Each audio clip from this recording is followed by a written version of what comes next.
আমার অনেক নতুন বন্ধুরাই আছে যাদের ব্রাকার ব্লাউজ কাটিং করতে অসুবিধা হয়, যদিও কাটিং করে বানিয়ে নেওয়ার পর ব্যাক সাইড ওপর দিকে উঠে যায়, কাঁধ গলে যায়, ফিটিংস ভালো আসে না। তো ছোট ছোট গুরুত্বপূর্ণ টিপস সহ আজকে তোমাদের সূত্রের সাহায্যে ব্রাকার ব্লাউজ কাটিং করে দেখাবো। 44 ছাতির জন্য আমি এখানে কাটিং করে দেখাচ্ছি, তবে সূত্রের সাহায্যে যেহেতু তোমাদের দেখিয়ে দেবো, তোমরা কিন্তু খুব সহজেই যে কোনো সাইজের সূত্রটা যদি মনে রাখো যে কোনো সাইজের বানিয়ে নিতে পারবে। প্রথমেই দেখো আমি এখানে কাগজ নিয়েছি, কাগজের ওপর কাটিং করব। তো দেখো ডবল পার্ট করে কাপড় নিতে হবে আর জোড়া পার্টটা নিজের দিকে রাখতে হবে। ব্লাউজের ঝুল ছিল 15 ইঞ্চি, 1 ইঞ্চি বেশি নিয়ে আমি 16 ইঞ্চি নিলাম ব্লাউজের ঝুল। পুট নিলাম 6.5 ইঞ্চি, আরমোলও নিচ্ছি 6.5 ইঞ্চি। এরপর দেখো ছাতি যা থাকবে তার 4 ভাগের 1 ভাগ নিতে হবে। এখানে 44 ছাতি, তো 44-এর 4 ভাগের 1 ভাগ 11 ইঞ্চি নিলাম। আর এক্সট্রার ভেতরে কাপড় রাখার জন্য আমি 1.5 ইঞ্চি এক্সট্রা নিয়ে নিলাম। এরপর দেখো যে দাগগুলো দিয়েছি আমি এগুলো কিন্তু পয়েন্ট করে নিচ্ছি। দেখো এইভাবে কিন্তু আমি দাগগুলো টেনে নিলাম। এরপর দেখো আমি আরমোল নিয়েছিলাম 6.5 ইঞ্চি, তার হাফ 3.2 ইঞ্চিতে দাগ দিলাম। কোনা থেকে 1 ইঞ্চি 2 সুতে দাগ দিলাম। এরপর দেখো আরমোলের শেপটা এইভাবে দিয়ে দিচ্ছি। আর আরমোলের শেপটা দেওয়ার সময় কিন্তু নিচের দিকে দেখো এইভাবে 2 সুত মতো ডাউন করে দিতে হবে, তাহলে কিন্তু ব্লাউজের ফিটিংসটা খুব সুন্দর হবে। এরপর দেখো নেবো কোমরের মাপ। কোমরের মাপ নেওয়ার সময় যে ঝুলের মাপ দিয়েছিলাম, ঝুলের সোজাই আমি সোজা একটা দাগ টেনে দিলাম। টেনে দেওয়ার পর দেখো কোমর যা থাকবে তার 4 ভাগের 1 ভাগ, কোমর ছিল 40, তার 4 ভাগের 1 ভাগ 10 ইঞ্চি, টেকিনের জন্য 1 ইঞ্চি, এক্সট্রার ভেতরে কাপড় যেটা ছাতিতেও 1.5 ইঞ্চি নিয়েছিলাম সেই 1.5 ইঞ্চি এভাবে নিয়ে নিলাম। এরপর দেখো আমি সোজা দাগটা টেনে দিলাম। আর দেখো বডির যে মাপটা সেই সোজাও আমি একটা দাগ টেনে দিলাম। টেনে দেওয়ার পর এই দাগটা আমি সোজা সেট করে নিলাম। করে নিয়ে দেখো আমার কোমর যা থাকবে তার হাফ করে নেবো। দেখো এখানে কোমরের হাফ করে নিলাম। হাফ করে নিয়ে দেখো ওপর দিকে আমি 4.5 ইঞ্চি লম্বা দাগ দিচ্ছি টেকিনের জন্য। আর দেখো দু সাইডে আমি হাফ ইঞ্চি দূরে দাগ দিলাম। দিয়ে এইভাবে দেখো কোনা করে আমি দাগটা টেনে নিচ্ছি। এটা কিন্তু টেকিন হয়ে যাবে ব্যাক সাইডের। এরপর দেখো একদম ধার থেকে আমি হাফ ইঞ্চি মতো দূরে দাগ দেবো। এই দাগটা দিয়ে এই টেকিন থেকে ওখানে একটু তেরছা করে আমি দাগ টেনে দিচ্ছি। দেখো এই যে দাগটা দিচ্ছি এইভাবে কিন্তু কাটিং করলে যে ব্যাক সাইডটা যে অনেক সময় কাটিং করার পর উপর দিকে উঠে যায়, এইভাবে কাটিং করলে কিন্তু ব্যাক সাইড আর উপর দিকে উঠবে না। এরপর দেখো নেকের ডিপ নিলাম আমি ব্যাক সাইডের ক্ষেত্রে 9 ইঞ্চি, নিচের দিকে চওড়া নিলাম 3 ইঞ্চি, ওপর দিকে নিলাম 2.5 ইঞ্চি। এরপর তেরছা করে আমি বক্স করে নিচ্ছি। দেখো এভাবে বক্স করে নেওয়ার পর আমি রাউন্ড শেপ করে নেবো। এটা কিন্তু ব্যাক সাইডে যে যেমন পারবে সেভাবে ডিজাইন করে নিতে পারবে। এরপর দেখো যাতে কাঁধ না গলে যায়, ফিটিংসটা ভালো আসে, তার জন্য দেখো 2 সুত মতো এই পুটের দিকটা আমি ডাউন করে দিলাম। এইভাবে ডাউন করে দিলে কিন্তু পুটটা সুন্দর বসে যাবে, কাঁধ আর গলে যাবে না। তো এই আমার ব্যাক সাইডে ড্রয়িং রেডি হয়ে গেল। এরপর আমি দেখো কাটিং করে নিচ্ছি।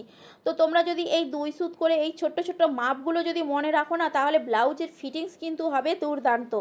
ব্যাক সাইডের কাটিংটা হয়ে গেল। এরপর দেখো ফ্রন্ট সাইড কাটিং করব। ফ্রন্ট সাইড কাটিং করার জন্য দেখো প্রথমেই আমি সামনের এবড়ো খেবড়ো অংশগুলো কেটে বাদ দিয়ে দিচ্ছি। বাদ দিয়ে দেওয়ার পর দেখো আমি প্রথমেই একদম ধার থেকে দেখো তার থেকে 2 ইঞ্চি দূরে একটা দাগ দেবো। যে কোনো সাইজের ব্লাউজ কাটিং করার জন্য এই 2 ইঞ্চিটা কিন্তু এক্সট্রা নিয়ে নিতেই হবে। আর অনেকেই আমাকে কমেন্টে বলেন যে 2 ইঞ্চিটা এক্সট্রা কেন নিলাম, এটা কিন্তু এই সামনের পার্টের কটরিটা তৈরির জন্য এই 2 ইঞ্চিটা এক্সট্রা নিয়ে নিতে হয়। এটা যে কোনো সাইজের ব্লাউজের জন্যই কিন্তু এটা 2 ইঞ্চিটা এক্সট্রা নিতে হবে। এই 2 ইঞ্চিটার জন্য কিন্তু কটরি রেডি হয়। তো চলো 2 ইঞ্চি এক্সট্রা নিয়ে নিয়েছি। এরপর আমি ওই 2 ইঞ্চির পর থেকে ব্যাক সাইডটা বসিয়ে আমি কিন্তু এই ড্রয়িংটা করে নেবো। ব্যাক সাইডের মাপেই পুরো হুবহু 4 ধার আমি এঁকে নেবো। দেখো শুধু নিচের দিকটা আঁকবো না, নিচের দিকটা খোলা থাকবে, বাকি 3 সাইড আমি কিন্তু এই ব্যাক সাইডের মাপে করে নিলাম। এরপর ব্যাক সাইডটা সরিয়ে দিলাম। সরিয়ে দেওয়ার পর দেখো আমি আরমোল যে নিয়েছিলাম এখানে 6.5 ইঞ্চি, আবারও 6.5 ইঞ্চিতে দাগ দিলাম। ভেতর দিকে দেখো হাফ ইঞ্চি ঢুকিয়ে নিচ্ছি দাগটা। দিয়ে দেখো এভাবে আমি তেরছা করে আবারও দাগটা টেনে নিচ্ছি। টেনে নিয়ে এখানে কিন্তু আমি তালপাট শেপটা দিয়ে দেবো। তো দেখো এখান যেমন আমি কোনা থেকে 1 ইঞ্চি 2 সুতে ব্যাক সাইডের সময় দাগ দিয়েছিলাম, সেরকমই কোনা থেকে আবারও আমি 1 ইঞ্চি 2 সুতে দাগ দিয়ে এভাবে তালপাট শেপটা করে নিলাম। এরপর নেব নেকের ডিপ। নেকের ডিপ নিচ্ছি আমি কিন্তু 7.5 ইঞ্চি। 44 বডির জন্য একটু বেশি নেকের ডিপ নিতে হবে। এখানে নেকের ডিপ নিলাম 7.5 ইঞ্চি। সাইডে চওড়াটা নিলাম 2.5 ইঞ্চি, ব্যাক সাইডেও 2.5 ইঞ্চি নিয়েছিলাম, ফ্রন্ট সাইডেও কিন্তু পুট আর নিচের চওড়াটা দুটোই আমি 2.5 ইঞ্চি করে নিলাম। চৌকো করে বক্স করে নিলাম, নিচটা রাউন্ড শেপ করে নিলাম। এখানটা তোমরা হালকা করে ডিজাইনও করতে পারো। এরপর দেখো সামনের দিকে 1 ইঞ্চি আমি 1.25 ইঞ্চি বাড়িয়ে রাখলাম। এটা আমার পরে বলে দিচ্ছি এটা কেন বাড়ালাম। এরপর দেখো আমি পয়েন্টের মাপ নেবো। দেখো পয়েন্ট যা থাকবে, যেহেতু 44 সাইজ ব্লাউজ, তো তার থেকে 2.5 ইঞ্চি বেশি দিতে হবে। 44 সাইজ ব্লাউজে কিন্তু পয়েন্ট কখনো 10 কখনো 10.5 হয়। আমি এখানে 10 ইঞ্চি নিয়ে মাপটা দেখাচ্ছি। তার সাথে এক্সট্রার 2.5 ইঞ্চি নিয়ে আমি 12.5 ইঞ্চিতে দাগ দিলাম, দিয়ে সোজা দাগটা টেনে দিলাম। এরপর দেখো এখানে কটরি কাটিংয়ের জন্য ছাতি যা থাকবে তার 10 ভাগের 1 ভাগ করতে হবে। 44 ছাতি তার 10 ভাগের 1 ভাগ সমান 4.4। 4.4 করে আমি দুবার দাগ নিলাম, সমান হয়ে গেল এখানে 9 ইঞ্চি। 9 ইঞ্চি আর এক্সট্রার আরও আমি 1.25 ইঞ্চি মতো এক্সট্রা আমি নিয়ে নিচ্ছি এখানে সেলাই মার্জিন। তো এর আবার মিডিল করে নেবো, আমি এটা মিডিল করে নেবো, দিয়ে মিডিল বরাবর একটা দাগ দিয়ে দেবো। এই মিডিলের দাগটা দিয়েই কিন্তু কটরির মেন মিডিলের পয়েন্ট এটা বেরোবে। এরপর দেখো একদম ধার থেকে আমি নিচের দিকে আর ওই 2 সাইডে আমি 1.5 ইঞ্চি করে দূরে দাগ দিলাম। দেখো ওপর দিকে এখানে 2 সাইডে 1.5 ইঞ্চি করে দাগ দিয়ে কোনা করে দাগগুলো এভাবে টেনে নিলাম। দিয়ে দেখো যেহেতু ওখানটা কোণ হয়ে গেছে, তো একটু রাউন্ড করে নিলাম।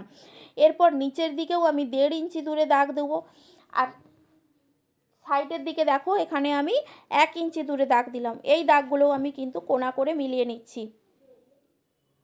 দেখো এইভাবে কোনা করে দিয়ে দিলাম, আর ওই যে কোনা হলো ওখানটাও একটু হালকা করে রাউন্ড শেপ করে নিতে হবে। এরপর দেখো এই যে আমি কোনা থেকে তালপাট যে শেপ দিয়েছিলাম আরমোলের কাছে, ওখান থেকে 2.5 ইঞ্চি দূরে দাগ দিলাম। আর নিচের যে নেকের যে ডিপ, ওখান থেকে দেখো আমি 1.5 ইঞ্চি দূরে দাগ দিলাম। এরপর দেখো এই যে 3টে দাগ, এই 3টে দাগকে দেখো এইভাবে আমি ডট ডট ডট ডট করে মিলিয়ে দিচ্ছি। দেখো এইভাবে মিলিয়ে দিলাম। আর এই যে আমি 1.25 ইঞ্চি বাড়িয়ে রেখেছিলাম, এটা দেখো এইভাবে কোনা করে টেনে দিলাম। দেখো কটরির কিন্তু 1 নম্বর পার্টটা আমার বেরিয়ে গেল। 2 নম্বর পার্টটা বের করার জন্য মিডিল থেকে দেখো আমি 4.5 ইঞ্চি দূরে দাগ দিচ্ছি। দেখো যেহেতু 44 বডি, তো সেহেতু 4.5 ইঞ্চি দাগ নিতে হবে। এর থেকে কম নিলে কিন্তু ব্লাউজের খাপটা ওপর দিকে উঠে যেতে পারে। এরপর দেখো 1.25 ইঞ্চি নিচ থেকে 1.25 ইঞ্চি দূরে দাগ দিচ্ছি, দিয়ে হালকা করে একটু রাউন্ড শেপ করে নেবো। দেখো বেল্ট দিয়ে সোজা টানলে কিন্তু ভালো লাগবে না, তার জন্য আমি দেখো এমনি হাতে করে ডট ডট করে দিলাম, যাতে একটু হালকা রাউন্ড হয়ে যায়। এরপর দেখো সাইডের দাগটা সোজা টেনে নিলাম। এই আমার 2 নম্বর কটরির 2 নম্বর পার্টটাও বেরিয়ে গেল। এরপর এস পার্ট বা 3 নম্বর পার্টটা, 3 নম্বরটা পার্টটা বের করার জন্য দেখো এখান থেকে এই যে নিচে দাগ দিয়েছি, এখান থেকে দেখো ঠিক 1/2 ইঞ্চি দূরে দাগ দেবো। ওই যে 1/2 ইঞ্চি দূরে দাগ দিলাম, এটা এইভাবে তেরছা করে একটু ক্যারচা করে সোজা দাগ টেনে দেবো। টেনে দিলেই কিন্তু আমার 3 নম্বর পার্ট বা এস পার্টটা বেরিয়ে যাবে। এছাড়াও তোমরা এই কটরির 2টো পার্টকে যোগ করে নেবে, যোগফল যা বেরোবে তার থেকে -1 করে কিন্তু ওইভাবে রাউন্ড করে মাপ নিয়ে নিলেও কিন্তু এসের পার্টের মাপটা বেরিয়ে যাবে। এরপর বেল্টের জন্য আমি দেখো মিডিল থেকে 4 ইঞ্চি নিচে দাগ দিলাম, ব্যাক সাইডটা বসিয়ে দিলাম, বসিয়ে দিয়ে ব্যাক সাইডের যে চাওড়ার মাপটা পেয়ে গেলাম, ওই বরাবর দাগ দিয়ে দিলাম। এরপর দেখো আমি সোজা নিচে যে দাগটা 4 ইঞ্চিতে দিয়েছি, ওই 4 ইঞ্চি দেখো আমি সোজা টেনে দিলাম দাগটা।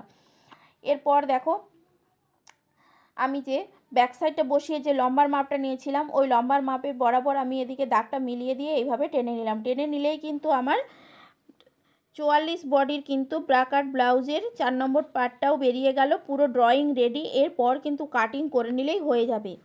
তো তোমাদের ভিডিওটি কেমন লাগলো তোমরা কিন্তু কমেন্টে জানিও। ভালো লাগলে একটা লাইক করে দিও। পরবর্তী ভিডিও পেতে পেজটি ফলো রেখো। আর বুঝতে কোনো অসুবিধা হলে তাও তোমরা কমেন্টে জানিও। আর কী ধরনের ভিডিও তোমরা পেতে চাও তাও কিন্তু কমেন্টে জানিও। আর এই 44 বডির ব্লাউজটাও কিন্তু অনেকেই কমেন্ট করেছিলেন দেখার জন্য, তো দেখো ভিডিওটা আপলোড করে দিলাম। তোমরা যদি দেখো তোমরা অবশ্য কমেন্টে জানিও।